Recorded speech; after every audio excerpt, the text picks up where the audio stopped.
We made some big decisions. I'm going to let the president announce all that later, but very productive. Everybody is energized and excited about where we are. We know we have a lot of work ahead of us, but we're very optimistic we're going to get this mission accomplished. Congressional leaders met at the White House today with President Trump's tax priorities on the agenda. This after the House cleared a major hurdle by narrowly passing the GOP's budget resolution yesterday. The Senate passed its own blueprint last week, but a one-bill approach remains Trump's preference. And what the Senate didn't have anything to do with tax cuts. On the other side of the aisle, the Democrats, of course, are screaming and shouting from the hilltops that tax cuts are all for the rich. The Trump administration has been about one thing and one thing only: stealing from all of us, stealing from regular people, stealing from poor people, stealing from the middle class in order to enrich their billionaire Mar-a-Lago cabal. For this chamber to be able to pay for the cuts for the billionaires and powerful corporations, they are literally ripping health care away from millions of our families. They are fighting for Donald and Elon's rich friends at Mar-a-Lago, and you're paying for it. Despite the whining from Democrats, it's clear for the GOP that failure is not an option. If Congress fails to extend the cuts, Americans will face the largest tax increase in generations. The 2017 tax law, Trump tax cuts set to expire at the end of the year. Individual tax rates jump. The standard deduction, the child tax credit, cut in half. Big stakes here. For more, let's bring in former Reagan economist and co-author of the Trump Economic Miracle, Art Laffer. Art, always good to see you, sir. So you saw what happened in the House yesterday. They got the blueprint through.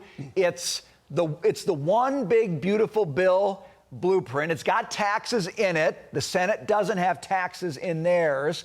Are you encouraged that that's setting the pace for getting something done on taxes, Art? Yeah, I'm very comfortable with what happened last night. It doesn't matter whether it was by a large margin or a small margin. The bill was passed. Johnson did a great job on that. What shocks me, Brian, is where did you find those Democrats who say those stupid comments? I mean, they're all so over the place, counterfactual. Well, you know what we know very well is the Tax Cuts and Jobs Act increased tax revenues to the federal government, didn't lower them. It made the poverty levels for the minorities, the disenfranchised, the less educated, the lowest in U.S. history ever. And U.S. growth relative to the Eurozone, which had been going right together, all of a sudden increased very much in favor of the U.S. All of the things they've said there are just counterfactual. I just don't get where these people get off saying that stuff without having consequences for them. It's just plain wrong, and I'd love to debate any one of them on a show you have on the facts of what happened with the Tax Cuts and Jobs Act, because they are just absolutely wrong on everything they say. And it's really dysfunctional for them to really be saying that to the American people. This was the greatest thing that happened last night, and that Tax Cuts and Jobs Act is absolutely essential to the Trump prosperity.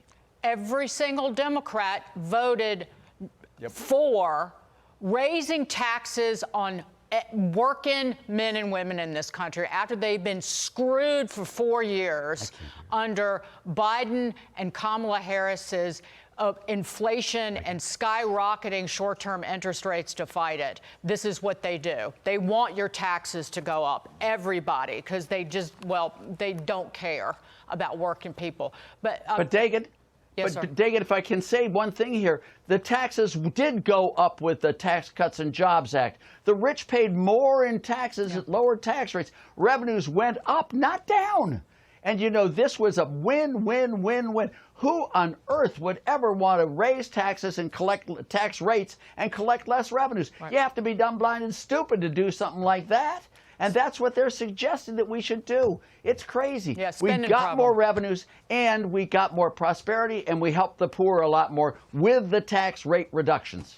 period. Right. Spending problem, not revenue problem. Spending problem by $2 trillion a year. President Trump is warning countries to end unfair treatment of American companies, American tech companies.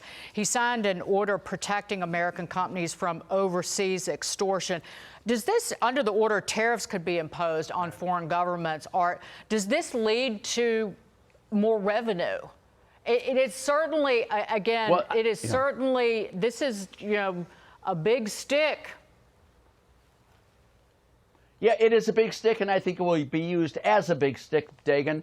I think he is the master of negotiation. They need our markets terribly. They need them really badly, and they are mistreating American companies. What I think Trump is going to succeed in doing is getting them to stop mistreating American companies and treat them correctly. It's like the Panama Canal one. Right. It's like Mexico with Scheinbaum. It's like Canada with Trudeau. He uses his stick until they comply, and then he really gets into lowering tariffs and getting more free trade. Trump is a master negotiator and has done a great job on that. And did you see what he did with transparency as well? Did you see what the new German president said, Merz said, about lowering, in fact, free trade with America, lowering tariffs on American products to zero?